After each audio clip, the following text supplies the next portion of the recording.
అయ్యా నమస్కారం.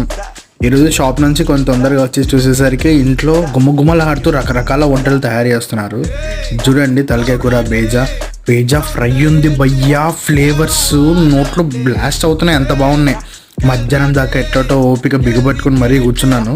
మధ్యాహ్నం చూడండి, వైట్ రైస్, తలకాయ కూరలో చూడండి ఫ్లేవర్స్ అన్నీ ఎట్లా తేలుతున్నాయో. తర్వాత చికెన్ ఫ్రైలో మాత్రం స్మెల్లే సాగుడుతుంది. మా పిన్నికి ఈరోజు పండగే. ఫస్ట్ హాఫ్ రొట్టె తీసుకొని దాంట్లో తలకాయ కూర వేసుకొని మంచి గుజ్జేసుకొని తిన్నా.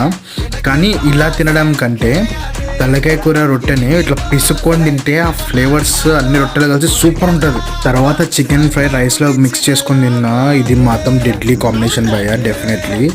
చూడండి, కలుపుతుంటేనే నాకు అసలు నోట్లో నీళ్ళు ఆగట్లేదు. తర్వాత ఐస్ క్రీమ్ వేసేసా లాస్ట్లో. కానీ మీరు ఒకటి గుర్తించాలి, సబ్స్క్రైబ్ ఫాలో బటన్ ఉంటుంది, కొట్టేసేయండి భయ్యా ప్లీజ్.